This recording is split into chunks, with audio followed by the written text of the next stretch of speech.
Sri Anil Madhavada.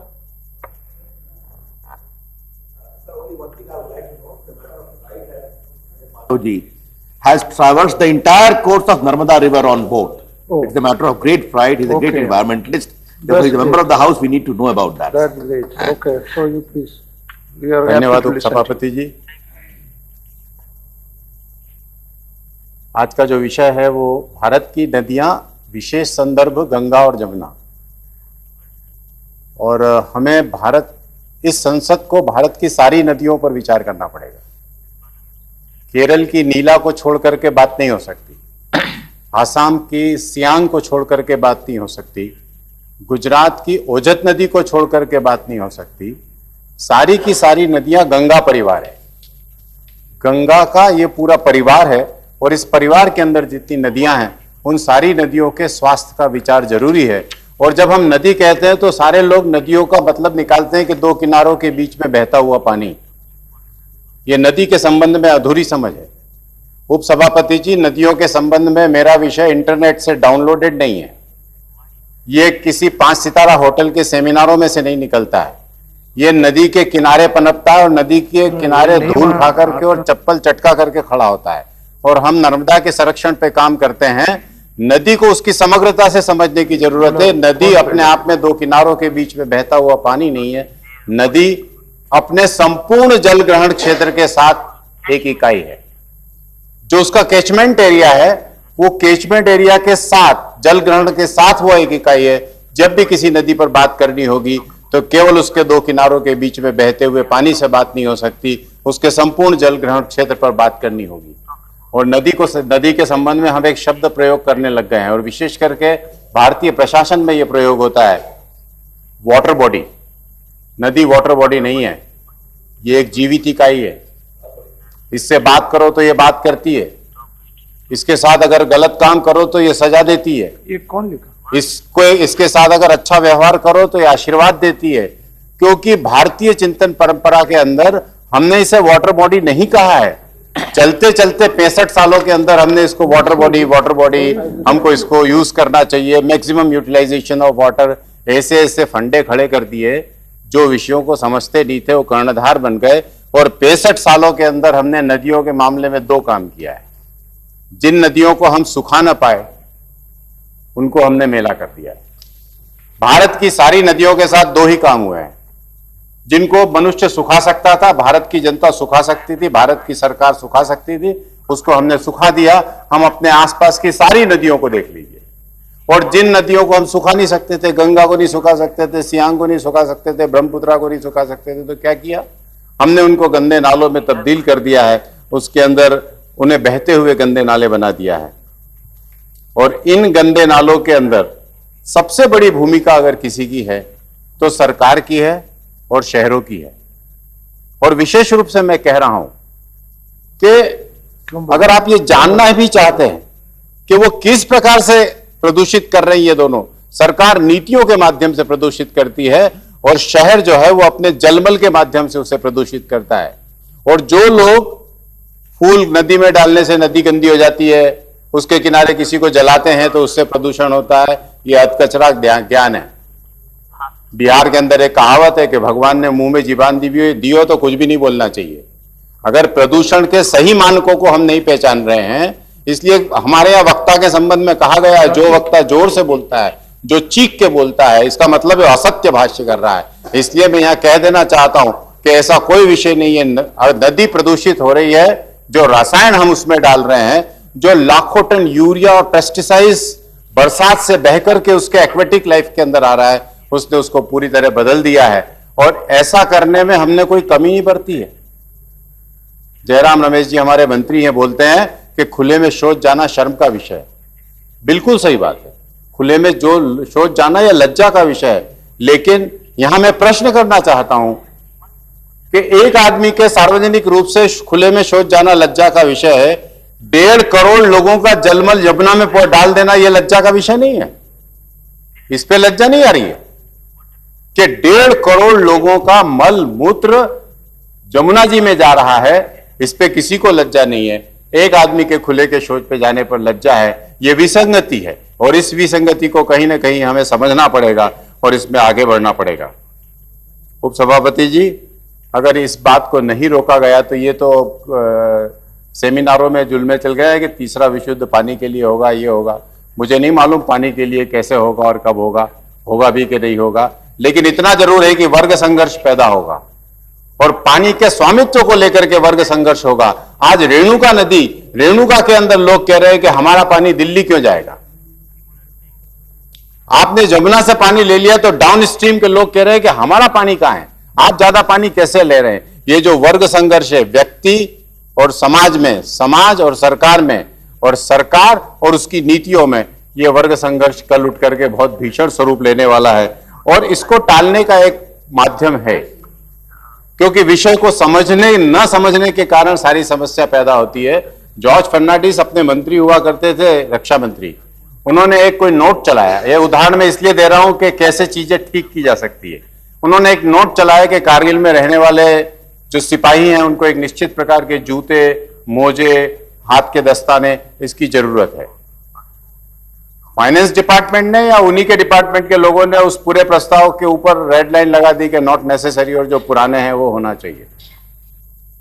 George Fernandes ने कहा कि ऐसा करो, ये जितने लोग इस काम के अंदर जुड़े हुए थे और जो ये मानते हैं कि इन जूतों की जरूरत थी और इन दस्तानों की जरूरत नहीं है, इन सबको सियाचिन ग्लेशियर में 1 सप्ताह के लिए भेज दो। ये जब वहां रह करके आ जाएंगे तो इनको ये समझ में आ जाएगा कि इन दस्तानों की कितनी जरूरत है।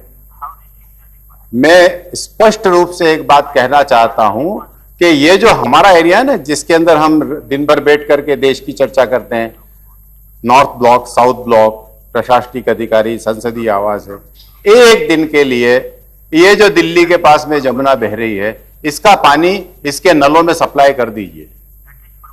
एक दिन के लिए, एक दिन के लिए कानपुर की डाउन स्ट्रीम का जो पानी है वो सप्लाई कर दीजिए। आप देख लीजिए, बजट भी सैंक्शन हो जाएगा, लोग काम में भी लग जाएंगे, चीजें भी हो जाएंगी। हमारे साथ समस्या यह है कि हम ग्रामीण आदमी की बात नहीं सुनते। हमारे साथ समस्या यह है कि जो पिछड़ा और अंतिम आदमी उसकी बात नहीं समझते। हम तो उसकी बात समझते हैं जो टाई बांधता है और अंग्रेजी बोलता है, और उसी की ये सारी समस्या। एक दिन सप्लाई कर दीजिए, और मैं चाहता हूं और मैं भी उस समय रहूंगा, पीना हो तो पियो, नहीं पीना हो तो मत पियो, नहाना हो तो नहाओ, धोना हो तो धो, मत करो, लेकिन एक बार घर के अंदर देख तो लो भैया दादा कि जमुना के पानी की क्या स्थिति हो गई है, और होने के बाद में फिर जो निर्णय करना होगा अपन करेंगे। तो मुझे लगता है कि ये जो जॉर्ज फर्नांडिस तरीका है ये ज्यादा सही और कारगर तरीका है, और शायद इससे नीति निर्धारकों के अंदर भारत की नदियों को लेकर के शायद कोई पीड़ा खड़ी होगी, क्योंकि नदी अपने आप में केवल पानी नहीं है, नदी का अर्थशास्त्र है, रिवर एंड इकोनॉमिक्स, नदी का समाजशास्त्र है, नदी की शिक्षा है। मुझे आश्चर्य हुआ जब मैं केरल में गया तो नीला नदी के किनारे संस्कृति, संगीत, सारे विधाओं की के वो केंद्र रही है। आप आसाम को, अगर आसाम आज भी बना हुआ है तो इसलिए बना हुआ है कि वहां पर सियांग नदी के किनारे नाम घरों का जाल बिछा हुआ है। इसलिए कहीं ना कहीं वो समाज है, संस्कृति है, अर्थशास्त्र है, और पूरे परिप्रेक्ष्य में नदी को समझना चाहिए।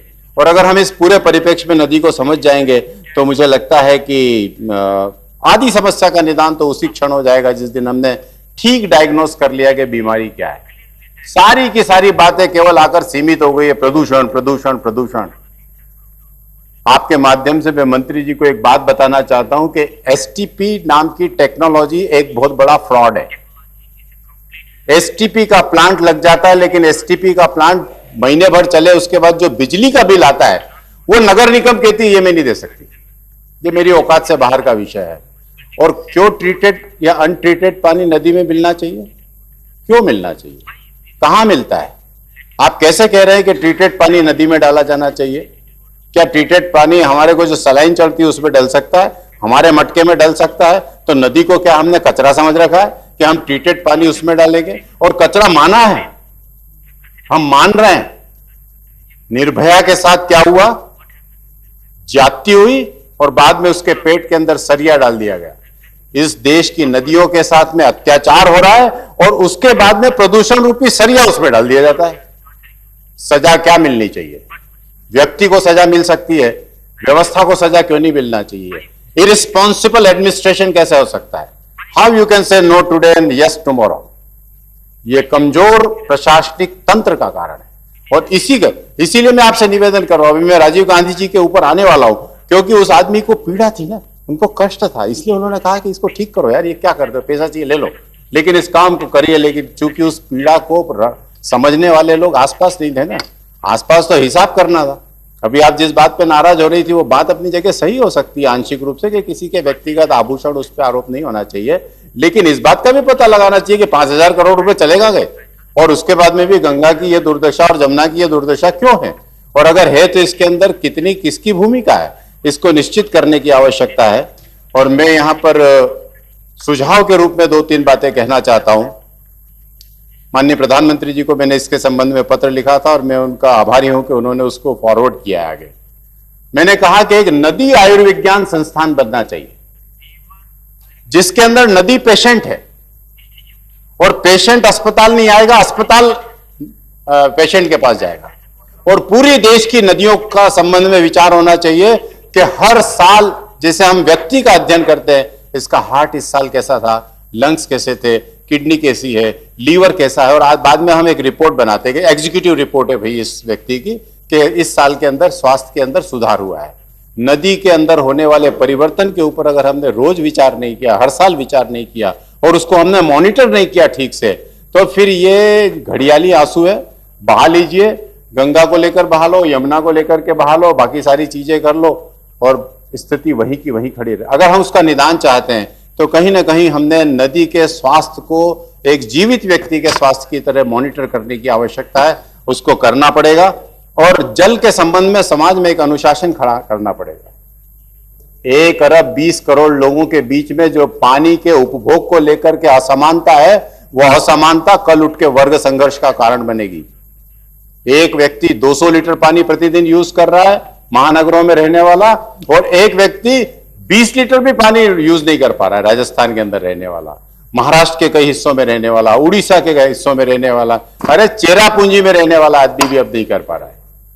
कहने का तात्पर्य यह है कि जो उपभोग में विसंगति है, इस विसंगति को दूर करने की जरूरत है। ठीक है, 10, 20, 30 लीटर का समझ में आता है, 20 लीटर और 200 लीटर की ये जो विसंगति है, तो फिर गांव वाले को किसी दिन लगता है कि नदी मेरी, तालाब मेरा, यहां से पंप डाल के ले जाओगे, बेफाम उपयोग करोगे, और मेरे को पीने को नहीं है, मेरे को नहाने को नहीं है, मेरे को खेत को पानी नहीं है, तो फिर रामलीला मैदान पे अगर कोई झंझट हो तो फिर कोई नई बात नहीं है।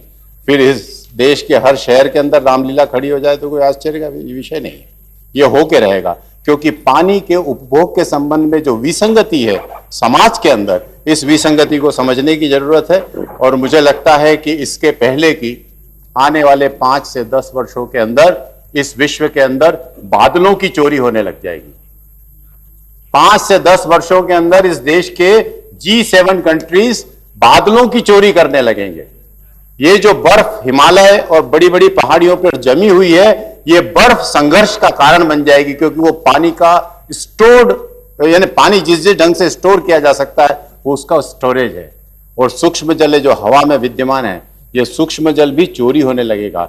इसके पहले की इन सारी चीजों की चोरियां शुरू हो जाए, इसके पहले की क्लाइमेट चेंज और ग्लोबल वार्मिंग के नाम पर जो कुछ चलता है, मैं भी सारी सेमिनारों में जाता रहता हूं और मैं देखता रहता हूं कि जो लोग भाषण करते हैं वो डाइनिंग टेबल के ऊपर उतना ही भोजन खराब कर देते हैं जिसको बनाने के लिए जितना कार्बन एमिशन करना पड़ा है।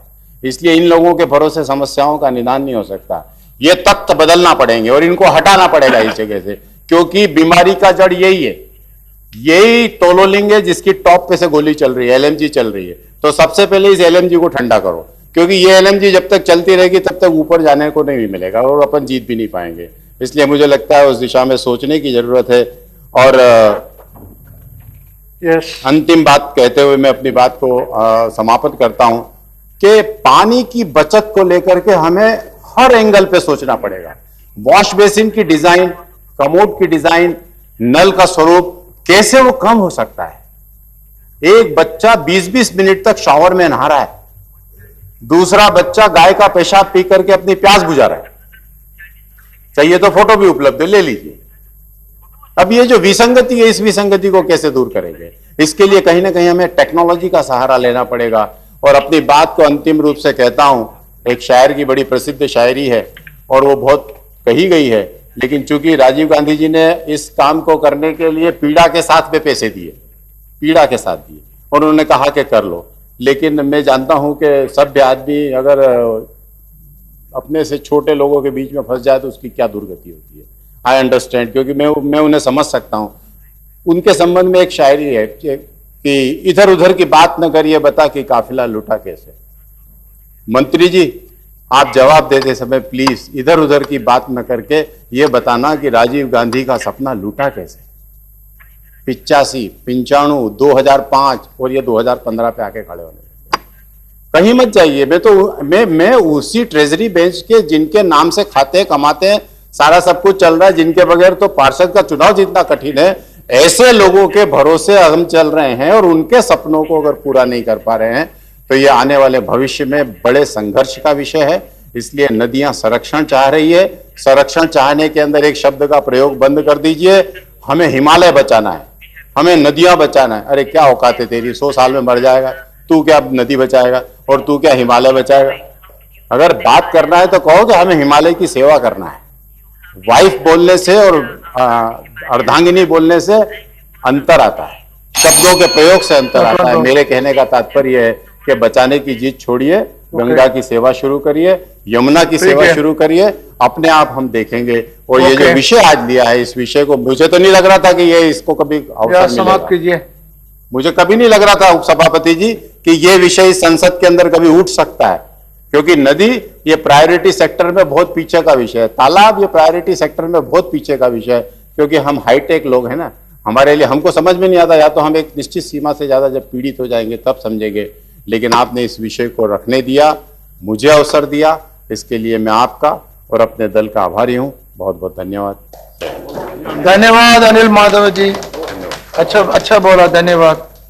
नाउ श्री